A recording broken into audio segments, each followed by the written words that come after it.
Tribunal کا جو یا اس کی جو غلام محمود ڈوگر کی سروس کا کیس ہے اس میں کوئی رابطی نہیں ہے، نہ اس کا کوئی تعلق ہے۔ یہاں یہ قابل ذکر ہے کہ 3 آڈیوز ریکارڈنگز منظر عام پر آئیں۔ ایک ریکارڈنگ میں عابد زبیری سابق وزیر اعلیٰ پنجاب سے متعلقہ زیر التوا کیس سے متعلق بات کر رہے تھے۔ غلام محمود ڈوگر کیس کے متعلق آڈیو کا آنا انتہائی سنجیدہ معاملہ ہے۔ اس کے علاوہ ججز نے غلام محمود ڈوگر کے کیس میں 90 دن میں الیکشن کرانے کے متعلق اپنی رائے دے دی ہے۔ ججز کا کہنا تھا کہ 90 دن میں انتخابات نہ کرانا آئین کی واضح خلاف ورزی ہے۔ انتہائی ادب کے ساتھ چیف جسٹس نے ان 2 ججز کی جانب سے جو نقطہ اٹھایا اس پر اب چیف جسٹس نے بھی رائے دے دی ہے۔ انتخابات کے متعلق ججز کی رائے آ جانے سے شفاف ٹرائل کے آرٹیکل 10A کی جو ریکوائرمنٹ ہے، آرٹیکل 10A کی کہ ٹرائل کا شفاف ٹرائل ہوگا، اس کی خلاف ورزی ہو چکی ہے یا ہے۔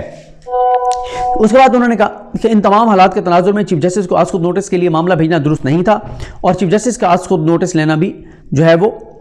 درست نہیں ہے۔ یہ انہوں نے جسٹس جمال خان مندوخیل صاحب نے جو ہے وہ اعتراض اٹھایا۔ اس کے بعد جو ہے وہ اطہر منل، جیسے ہی جمال خان مندوخیل صاحب جو ہیں وہ خاموش ہوئے تو اطہر منل صاحب نے بات شروع کر دی، اور یہ وہ موقع تھا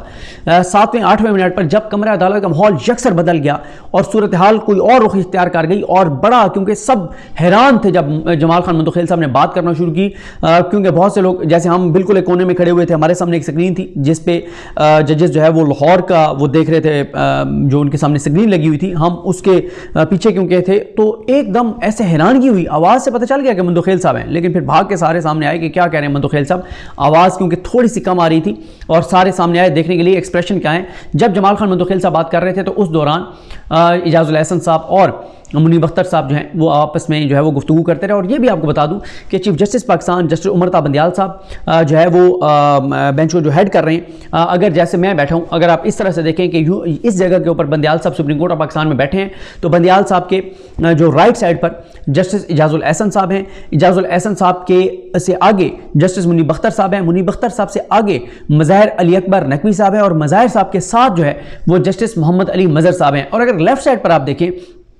تو چیف جسٹس پاکستان کے بالکل ساتھ جسٹس منصور علی شاہ صاحب ہیں، منصور علی شاہ صاحب کے ساتھ جسٹس یحییٰ آفریدی ہیں، یحییٰ آفریدی صاحب کے ساتھ جسٹس جمال خان مندوخیل صاحب ہیں، اور مندوخیل صاحب کے ساتھ جو ہے وہ جسٹس اطہر منل صاحب ہیں۔ اور یہ بھی آپ کو بتا دوں کہ آج کی پروسیڈنگ میں مظاہر صاحب نے کوئی بات نہیں کی، اعجاز الاحسن صاحب نے کوئی بات نہیں کی، محمد علی مظہر صاحب نے کوئی بات نہیں کی، یحییٰ آفریدی صاحب نے کوئی بات نہیں کی۔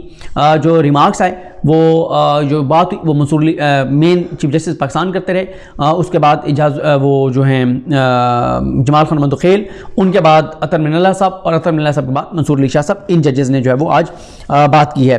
اس کے بعد اطہر منل صاحب نے جو گفتگو کی، انہوں نے کہا کہ ہم اگر 184(3) کے تحت آئینی ایشوز کو دیکھ رہے ہیں تو ہمیں یہ بھی کانسٹیٹیوشنل ایشو دیکھنا چاہیے کہ کیا یہ جو اسمبلیوں کی تحلیل ہے یہ آئین کی خلاف ورزی تو نہیں ہے، اور اسمبلی کی تحلیل جو ہے وہ اس طرح سے ہو سکتی تھی یا نہیں ہو سکتی تھی، یہ کہا اطہر منل صاحب نے۔ اس کے بعد کیا ہوا؟ اس کے بعد جناب ہوا یہ کہ چیف جسٹس پاکستان عمر تا بندیال صاحب بڑے اوپن مائنڈ کے ساتھ بیٹھے تھے۔ انہوں نے کہا جو بات اطہر منل صاحب کہہ رہے ہیں، انہوں نے بڑی تعریف کی اطہر منل صاحب کی، چیف جسٹس پاکستان، انہوں نے کہا بالکل ہم یہ سوال جو ہے وہ ایڈ کریں گے، اطہر منل صاحب یہ سوال فارمولیٹ کر کے دیں گے، اور ہم اس کو اپنے جو آرڈر ہے اس میں اس کا حصہ بنائیں گے۔ اور اس وقت بھی میں یہ ساتھ ساتھ دیکھ رہا ہوں، اصل میں مجھے لگتا ہے کہ ابھی کسی وقت بھی تحریری آرڈر جو ہے وہ سپریم کورٹ کا آ جائے گا، اس لیے میں ساتھ ساتھ موبائل بھی دیکھ رہا ہوں تاکہ پتہ چلے کہ کیا اس میں ریٹن آرڈر میں آتا ہے۔ اس کے بعد چیف جسٹس پاکستان نے کہا کہ جو انہوں نے جمال خان مندوخیل صاحب نے اعتراض کیا ہے وہ بھی ہم حصہ بنا دیں گے اپنے آرڈر کا، متعلقہ وکلا اور فریقین کو سنیں گے، زیادہ ڈریگ نہیں کریں گے۔ اٹارنی جنرل نے ایڈوکیٹ جنرلز کا کہا یہ میں آپ کو ریٹن جب آرڈر آئے گا تو بتاؤں گا کس کس کو نوٹس ہوا ہے، اور پولیٹیکل پارٹیز کو فریق بنانے کا نوٹس جاری کرنے کا کہا گیا۔ اس کا شعیب شاہین صاحب نے اعتراض کیا کہ آپ کیوں ان کو بنا رہے ہیں، لمبا ہو جائے گا معاملہ، کسی کے خلاف یہ کیس نہیں ہے، اگر 90 دن میں آئین کی ریکوائرمنٹ ہے تو فائدہ ہے، اب جائیں گی پولیٹیکل پارٹیز الیکشن لڑیں گی ساری۔ تو چیف جسٹس صاحب نے کہا کہ کل ہم سب کو اکٹھا کر کے مسئلہ بتائیں گے، سوموار سے ہم اس کیس کی سماعت شروع کریں گے، اور جو چیف جسٹس پاکستان ہیں ان کو اظہر صدیق صاحب نے کہا کہ پشاور ہائی کورٹ اور لاہور ہائی کورٹ کا آپ ریکارڈ جو ہے وہ منگوا لیں، اور اس کے بعد انہوں نے کہا کہ منصور علی شاہ صاحب نے پھر اینڈ میں جو بات کی وہ سب سے بڑی خبر بن گئی۔ منصور علی شاہ صاحب نے کہا کہ اگر ہم اس نتیجے پہ پہنچتے ہیں کہ اسمبلیوں کی تحلیل ہی غیر آئینی تھی تو پھر تو یہ معاملہ کہیں اور چلا جائے گا، پھر اسمبلیاں بحال ہو جائیں گی۔ اور کیونکہ انہوں نے کہا کہ جو مینڈیٹ ہے، انہوں نے اور اطہر اللہ صاحب نے کہ مینڈیٹ 5 سال کا دیا جاتا ہے، اور کیا ایک پولیٹیکل لیڈر کی ڈکٹیشن پہ کیا سی ایم اس طرح سے اسمبلی تحلیل کر سکتا ہے، یہ وہ نقطہ ہے جس کو عدالت دیکھے گی۔ اس سے پہلی جو میری ویڈیو ہے اس میں آپ کو اوورال سچویشن بتا چکا ہوں، اس میں نہیں جاؤں گا کہ صورتحال کیا ہے، کس طرف جاری ہے، کیا ہوا، کیسے ہوا، کچھ پوائنٹس اس میں آپ کو بتا چکا ہوں۔ لیکن جیسے ہی تحریری اس کے اوپر آرڈر آئے گا تو میں آپ کو اس کے بارے میں آگاہ کروں گا۔ جس وقت بھی آتا ہے مجھے اپنی دعا میں یاد رکھیں، اور صبح جو ہے جمعے والے دن 11 بجے سماعت ہے، اور پھر سوموار سے لگتا یہ ہے کہ 9:30 بجے جو ہے وہ سماعت ہوا کرے گی۔ مجھے اپنی دعا میں یاد رکھیں۔ اللہ کریم ہم سب کام میں نصر۔ اللہ حافظ۔